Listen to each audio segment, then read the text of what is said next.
we have your weekend Apple news. Welcome back to the channel. So it's the weekend, and you know what we do on the weekends. We go through the weekend Apple news. I'm going to go through about 20 different Apple-related news stories and rumors. I'm also going to go through some tech sales. I usually have a beer. Cheers. So without further ado, let's get into the weekend Apple news. Okay, story number one. Maybe you're thinking about buying the brand new M5 MacBook Pro, the base level, but maybe you're thinking, maybe I should wait for maybe the redesign with the M6s. Well, this could put a little hitch in your plan. Over here, Mac Rumors. All right, so it says OLED display coming to the M6 Pro and the M6 Max MacBook Pro, not the base M6 model. Apple will initially reserve the MacBook Pro OLED display upgrade to the high-end 14 and 16-inch models of the M6 Pro and M6 Max chips, while the base 14-inch M6 MacBook Pro will continue to feature mini LED-based screen. So think about this for a second. All right, so obviously we just got the M5 MacBook Pro. The M5 Pro and M5 Max chips are coming out in a few months, we think. But we're talking about the M6 version, where all these MacBook Pros are going to get redesigned, we thought, with OLEDs. Now Mark Gurman's saying, nah, that may not be right. Only the higher-end ones with the Pro chip or the Max chip might be getting the OLED, and the actual standard M6 MacBook Pro may actually not. And also, they bring up the question that they're thinking about, if the MacBook Air comes out with OLEDs, that's going to have an OLED. But they're saying the MacBook Air shouldn't get OLEDs until at least 2027, probably 2028, actually. So maybe that's when they're going to switch that back over to OLED on the base level Pro version, obviously. We'll have to wait and see. Kind of interesting. All right, macOS Tahoe. Maybe you're thinking about upgrading to the newest version, which is 26.2. Well, it's actually got a new feature coming. So let's take a look over here. Mac Rumors.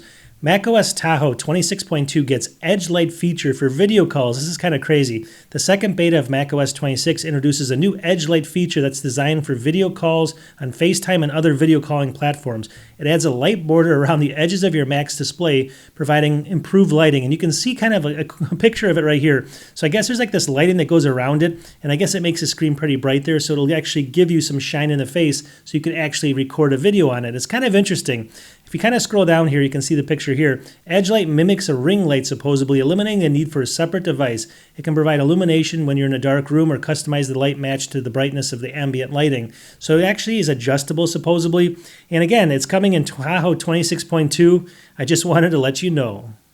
All right, this next story is actually about an iPhone, but it's got me a little bit worried about those new M6 Max coming out. Hear me out for 1 second. So right over here, 9 to 5 Mac. It says iPhone 18 Pro Max will be thicker and heavier than ever before, says leaker. Apple went all in on the Pro angle of its iPhone 17 Pro and Pro Max, making the models thicker and heavier. Now one leaker says, and he's actually based in China where they make these things, the same thing will happen next year with the iPhone 18 Pro Max. Leak says the Pro 18 Pro Max will be the heaviest iPhone ever, all right?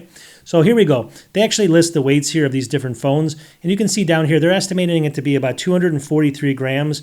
It's 233 grams for the iPhone 17 Pro Max. You can see the little difference here. It's funny because, the 14 Pro Max actually used to be like the heaviest phone ever. It was 240, see this? Then it got lighter, and then it just kept creeping up, and now it's going to be the heaviest ever. You can see these little things here. So this is my theory, and it's got me a little bit worried. So think about this for a second, all right? In the actual, what Apple's learned from this, I think what they've learned, and I've read a whole bunch of articles on this, is people want more battery. That's the number one thing. More battery means a thicker phone. Number two is they actually want better cameras. Those are the main things that matter to people. And these phones, these are a little bit thicker because they have all those different camera sensors. They have the wide screens. They have everything in there. And so obviously the cameras have to be a little heavier as well. So Apple's selling these like hotcakes. They're selling these, as they keep making them heavier, they're selling more and more of them. And they finally realized, I think they have, based on the article, that they may not need to always be the thinnest and lightest. People don't care about that. They care about the phone's working, the features, and battery life. Those are really the two main things. So here's the question. With now Apple, a couple years ago, they must have started this design kind of theory, but they're going to make those new MacBooks lighter and thinner with the M6 versions coming out, I think, at the end of 2026. What does that mean for the Pro creators? Is that going to be less battery? Is that going to be, more thermal throttling? Is that going to be those type of issues coming all the way back again? We're going to have the new OLED screen in there. We have to worry about maybe there's burn-in. We don't know. All these issues could creep up on them. I think they should keep it the same thickness. Batteries are getting better. Just make it a bigger battery if you can do that. And I don't even care if it even got thicker to begin with. As long as the battery's there and the features are the best you can possibly put in it, And I think Apple's finally learning on their phones. Will they actually start learning on the MacBooks as well, or are they going to go back to going thinner? Okay, really quickly, I wanted to introduce two small products here, and they are a small sponsor of the channel, but I do like these products, and trust me, hold on one second, they're pretty cool.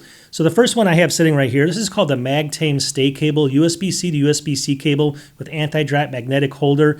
It's 3.3 feet, 60-watt fast charging capable. So look at this. This was around $9. I thought it was a steal for that. Now it's $3.99. Again, don't expect this for a long time. Expected the price to go up, but still, for this price, you get the cable number one. So you get this cable, 3.3 feet, 60 watts. There's also a 5.5 or a 5-foot cable in here if you want to spend a little bit more.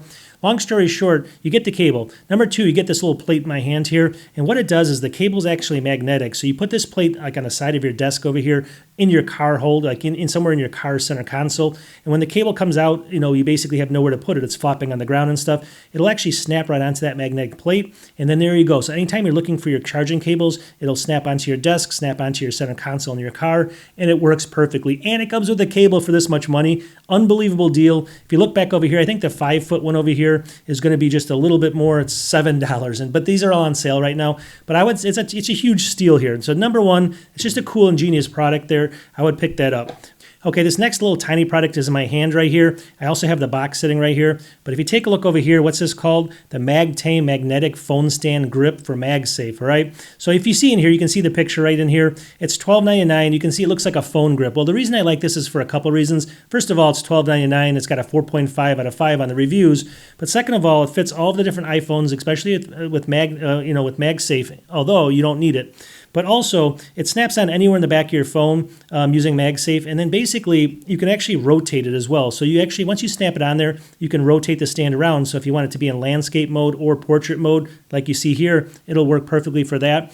It also comes with some rings over here. So if you want to stick this on the back of your case maybe, or something that doesn't have MagSafe, it's got magnetic rings it comes with. You can actually stick them onto there and then stick this on the back of your phone. This also works for a phone holder because it's ultra thin. So it's not only a stand, but it's also kind of it helps you basically hold the phone because it's got like this little thing here in the back that flips open, and you can actually hold the phone really well. But if you don't even want to deal with it, it's so thin. It's one of the thinnest ones out there, and it works really well. So definitely check them out. They're a good company. They have a ton of different products. Here's their website right here. We'll keep moving, but just check out their website. Again, Magtame. I love using their products. Okay, for this next article over here, I'm going to take a quick sip. As you know, I love the M4 Mac Mini. Now, the M5 Mac Mini I thought was coming out shortly, maybe early next year, but this may have changed, so hold on one second. That's why I took the sip. Take a look, 9 to 5 Mac. It says the M5 Mac Mini and Mac Studio launch timing revealed in a new report, all right? So this is not only the Mac Mini, but the Mac Studio as well. You can see a picture of it here. Let me go ahead and scroll down. He says, last week we learned that Apple plans to release the M5 Mac Mini and Mac Studio models next year, but now thanks to a new report, we have a much better idea on the launch.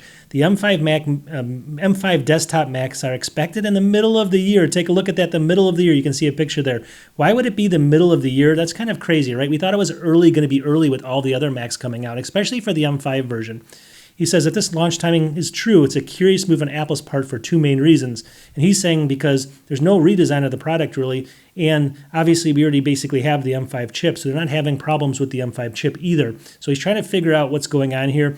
He doesn't know exactly, but it looks like for some reason the desktops are going to get pushed back to about the middle of the year. So these are just rumors, of course, but if you're thinking about buying an M4 Mac Mini, can you wait another, 8 months or something? I don't know if I could. So it's one of those things, you just got to make the decision on this. Who knows what's going to happen? The things change so quickly and fluently, but this is the newest rumor, and it's got me a little sad. Okay, so that one had me a little sad, but this one's got me a little bit excited. Now, it's not for everyone because you have to have a specific car here, but it's good news, all right, over here. So 9 to 5 Mac. It says Tesla could launch CarPlay support in the coming months per report. Believe it or not, Tesla never actually has CarPlay in their cars. They use their own integrated system. So it says, let me just scroll down here so we can get more to the meat of the article. Tesla is considering rolling out CarPlay support as soon as the end of this year, according to a new report from Bloomberg. This marks a huge shift in the strategy of the EV maker, which has historically built its entire infrastructure from scratch rather than relying on any third parties. So it's basically going in here and saying that they're going to have like a split screen type setup with basically their system's not going to be going away, and then CarPlay can be below it. It goes on to say Tesla plans to feature CarPlay within a window inside the broader interface. The people said this means that Apple software won't fully replace Tesla's operating system as it does in other vehicles. CarPlay also won't tap into Tesla's features like FSD or self-driving mode. Drivers will rely on basically his own navigation for that. It also goes on to say basically that it won't be the advanced CarPlay, it's just going to be the standard CarPlay. But I guess there's enough pressure on them, and also they want to get their sales up, that they're going to do this. Now, the reason this is good news, not only for them, and maybe you're not a Tesla lover, maybe you are, it's fine, but I'm talking about GM. I mean, GM, I think they were the ones saying that they're going to get rid of all the CarPlay and all that stuff. I believe that's who it was, or Chevy or GM. And one of those companies, it's an American company, but long story short, maybe they're going to feel the pressure too and bring it back, because I think everyone wants the option of, Android Auto, Apple CarPlay. It's really a requirement for a lot of people. And Tesla, I mean, you can get used to their interface. It would just be a nice extra, and that's actually what they're going to do. Okay, here's our tech sales section here. We got a couple of sales, not the best sales, mind you, but a couple of them are, some of them aren't. Take a look over here. The first one is not really, just because it's the first time it's really on sale on Amazon, but this is the 2025. This is the M5 MacBook Pro. We just talked about the base level, 10-core CPU, 10-core GPU, 16 gigs, 512. It's down to $1478, so 8% off, usually $1599. So, I mean, it's a substantial $120 or 120 something bucks off there. Not bad at all, right? Better than nothing. There was nothing really, a lot of movement on this before on Amazon at least. Now there actually is. So that's the first sale there. Pretty good. Another great sale here is the AirTags must be coming soon, because take a look. Apple AirTags here, they're down to $18 on Amazon right now, 38% off. This is a low price alert, lowest price I've seen it at. That's a steal right there, and you can't beat that, all right? The next one over here, again, not the best sale, but it's something you might want to consider, because we just talked about the date of these coming out for the M5 versions of them, maybe 8 months away. So here, if you go over here to B&H, actually let me close this down. So here's B&H right here, Apple Mac Studio with the M4 Max chip. Well, it's $19.99. That's usually what it starts at, but this says $200 savings. Well, why is that? Well, this one actually comes with basically the M4 Max, right? Really fast chip, but 36 gigs of unified memory and a 1 terabyte SSD. So you're getting basically an upgraded SSD here for free. So obviously you're saving about $200 here, but this might be a good setup for most video, people that do video recordings and stuff like that, or editing. So it's not a bad price there, I think. But a good price actually on one of the products that you might want to pick up is right over here. This is Apple AirPods 4, right? This is a low price alert. These are the the newest version here. Obviously, $84. They're 34% off. Usually $129. Now $84.99. Again, this is the newest version right here. It's got all the features built into it. 30 hours of battery life, all this stuff. $84.99 is a low price alert for that. So that's not a bad deal. And then if you want to go, the Pro version of the AirPods, but you want to go as cheap as possible, just go with the older version and look what Walmart's offering right over here. So Walmart right now, and who knows if this will be available when you check this video out, but it says right here, Apple AirPods Pro 2 wireless earbuds. So this is not Pro 3s, these are the Pro 2s. Not much has changed. They still get a lot of those features that the other ones also have. So definitely check into this. But now they're $139. They get a $100 price savings, usually $239. Down $100 down to $139. So that's a phenomenal price right now on these. You can't beat that. That's one of the lowest prices I've ever seen, if not lowest. So definitely pick it up. Okay, for this next one, if you've watched my channel, I've talked about this a few times. It's kind of a crazy thing. If you know the blood oxygen monitor on your on the Apple Watches, they've actually went through a whole bunch of iterations where they got sued by a company for allegedly stealing the technology. They had to take it off, disable it, and then it came back. Well, here we go again, right over here, 9 to 5 Mac. Redesigned Apple Watch blood oxygen feature faces new ITC scrutiny, right? So here we can see the picture over here. So it says down here, in August, Apple launched a redesigned version of the Apple Watch's blood oxygen feature in the United States.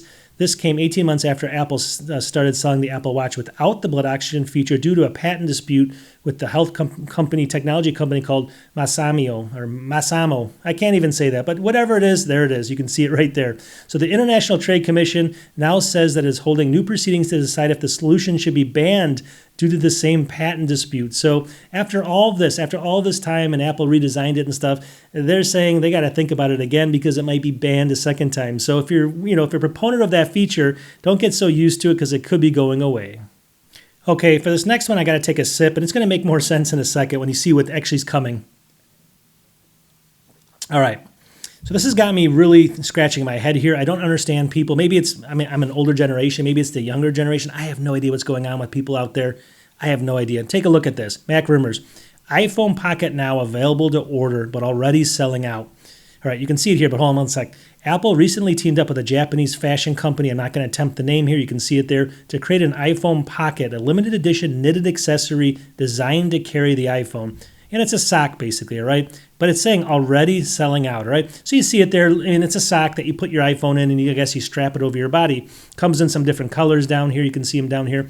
Long story short, it's already selling out. So you're like, what's the big deal, Craig? What's going on here? Well, hear this out over here. Now, take a look. You're not going to believe this. So here it is on Apple's website, the iPhone Pocket, whatever they want to call it. This is a Mandarin. So this is the cheap version, mind you. It's $150 for a sock that holds your iPhone. $150. All right, here, before you go crazy, if you want to get the longer one here, here's the iPhone Pocket, but same thing, long version of it, black, $230 for a sock. I mean, who in the world would buy a $230 sock for their iPhone? Now listen, if you've done it, I don't care if you're a long-term subscriber. I don't care if you love my channel. You're cuckoo. That's all I can say. You're cuckoo, all right? Do not spend $150 or whatever it is, $230 on a sock.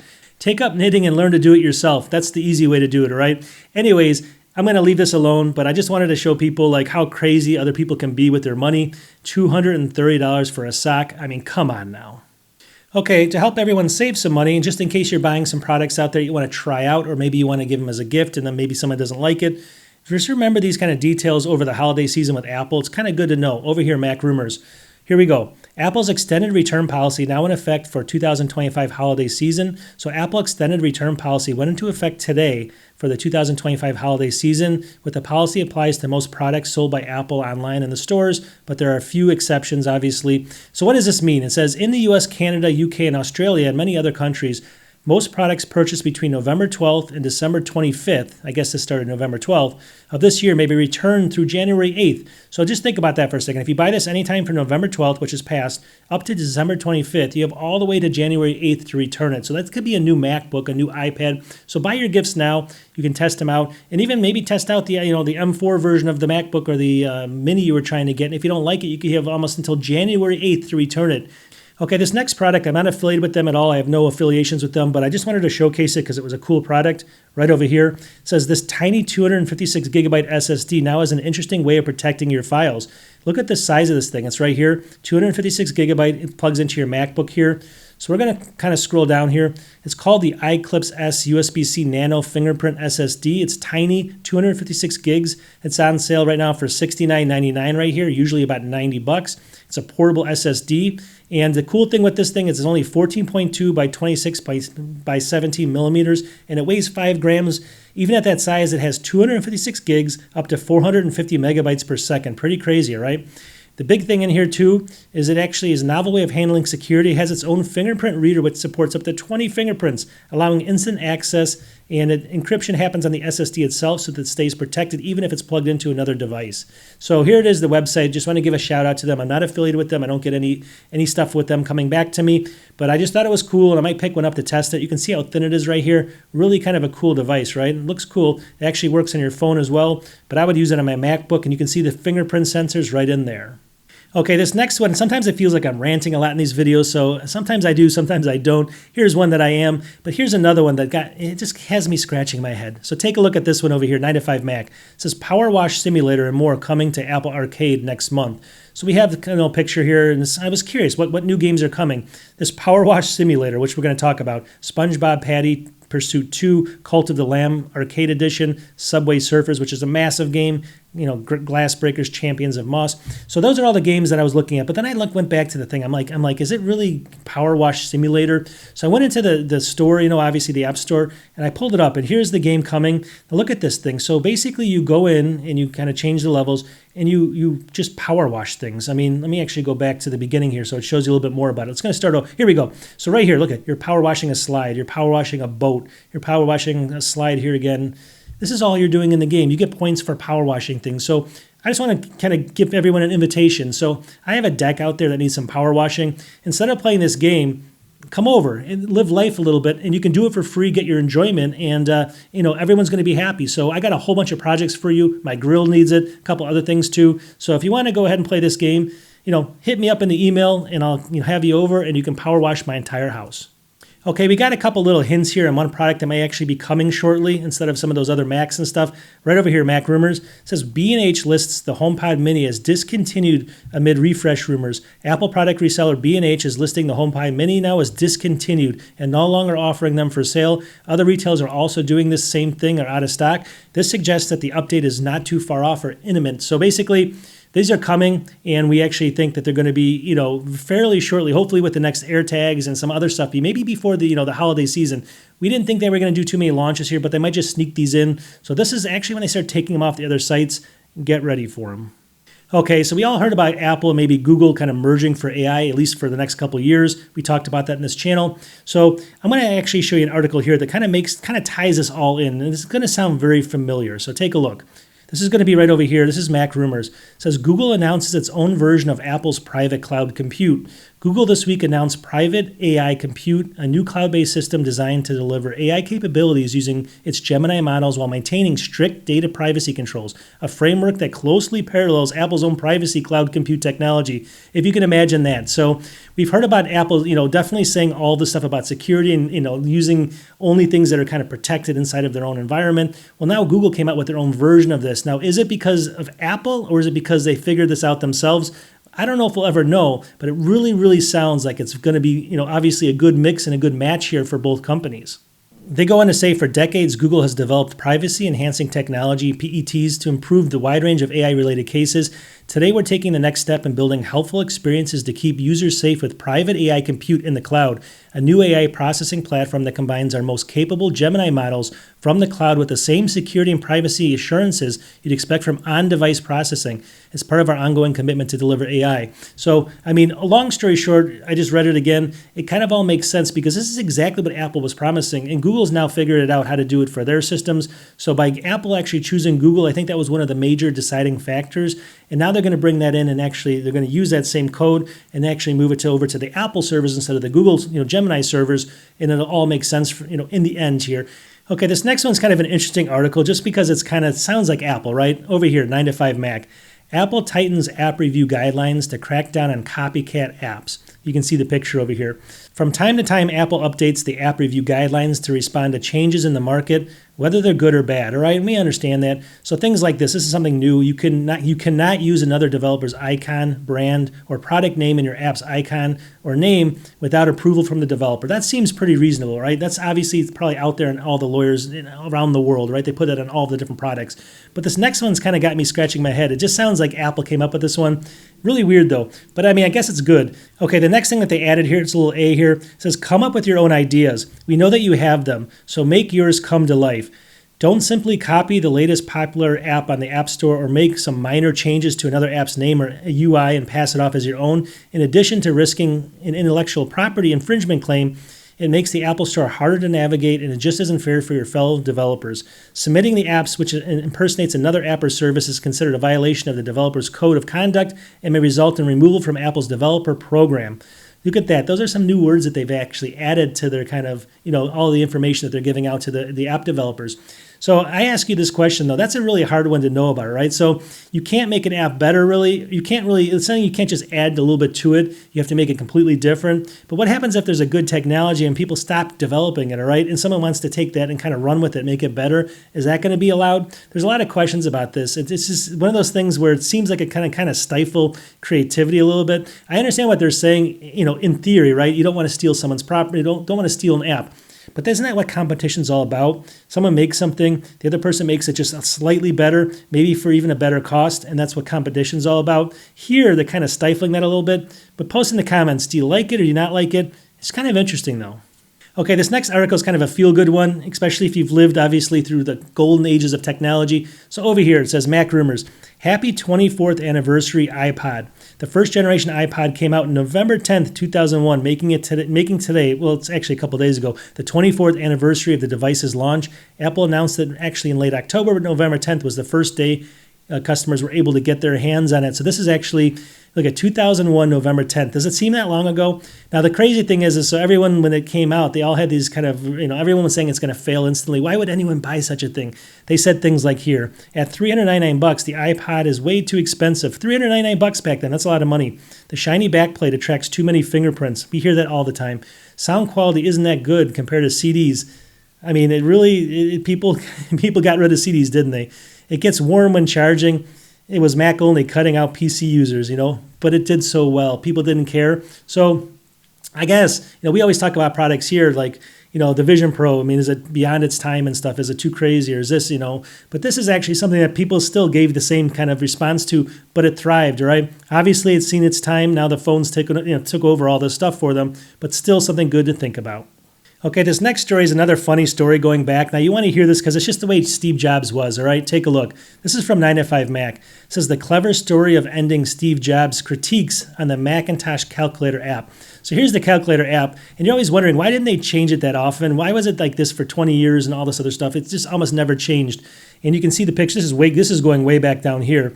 So it says, Apple's co-founder Steve Jobs was infamous for his harsh critiques of the work of his team. Hardware or software, Steve wasn't 100% happy, you'd certainly know about it. So that's obviously his personality. So it's just kind of funny. So this one guy over here, Espinoza. So long story short, this guy Espinoza was the guy that created the actual product. And they're saying he still works. He's like the longest working person for Apple. He still works for Apple, believe it or not. So long story short, here he is. But way back then, it says Espinoza thought that his initial calculator design looked good, but Jobs had other ideas when he saw it. Hertzfeld describes the scene. Well, it's a start, Steve said, but basically it stinks. The background color is too dark, some lines are wrong thickness, and the buttons are too big. It goes on to say for several days, Espinoza would incorporate Jobs' suggestions from the previous day, only to find that Jobs had new faults with each iteration. Take a look at that, just like him. So rather than continue the endless revision cycle, Espinoza took a different approach. According to Hertzfeld, Espinoza created a program that exposed every visual parameter on the calculator through a pull-down menu, line thickness, button sizes, and more. When Jobs sat down with it, he spent 10 minutes adjusting the settings until he found a combination he liked. So Jobs took all those settings, he made it his own, and then he said, I like it. And then it never changed for 17 years basically after that. And there you go. So make the guy happy, right? That's how he operated. And the guy just learned, like, he's never going to say he likes what I do, so just give it to him and let him do it. And that's what happened with the calculator. So maybe that's why it lasted so long and why it still is like this big on the desktop. Okay, really quickly, macOS 26, the icons on there. Do you like the icons or do you not like the new icons? They've adjusted some icons, made them newer, made them, obviously more refreshed and stuff. Do you like them? Well, there's a poll that came out. Take a look over here. It says, are the macOS 26 Tahoe icons terrible and objectively bad? And there's a poll. 9to5 Mac put this out. So I don't know if they're terrible or objectively bad, but what do other people think? Let's take a look. All right, so here's the poll numbers. What do you think of the macOS 26 Tahoe icons? Look at this. This surprised me. Terrible, 22.18%. Poor, 22.52%. Unsure, 9%. Good, 23%. Great, 22%. Look how even this is, but still, it's basically split right down the middle. I mean, look at it, 22, 22, 23, 22, and then 9. That's pretty amazing, but still, almost 45% of people think it's either poor or terrible. I think Apple should have looked at this and been like, maybe it's not a good idea, because when you upset 50% of the people, I don't know. I mean, maybe upsetting 10 or 20% is good to make the change. When you're upsetting 50% of the people, it may not be the best change. What do you think? All right, we got one last one here. So in my last couple of videos, I talked about the new iPhones. The iPhone 18's coming out, and there's 3 colors. I think it's brown, burgundy, and possibly purple. What color is Apple going to use out of those 3? We had kind of a poll. Well, there's some insights into what Apple might be picking here. Take a look over here. It says right here, Apple Insider. Apple quietly started selling dark cherry accessories online in the store. So while it's dark cherry, they call it, it actually looks like that burgundy, doesn't it? So that burgundy color, take a look in there. They're starting to sell some accessories, even though it's by a different kind of company. They must take a liking. They only let certain companies and certain colors creep into the Apple ecosystem. Here's one that's burgundy. They had that burgundy phone that I showed you a couple episodes ago. So maybe burgundy is the new iPhone 18. Okay, cheers everyone. We're going to wrap this up. Anyways, I do 2 videos during the week. I usually do the news here like this every single weekend, so join us, subscribe if you can. We will talk to you in the next one. Peace.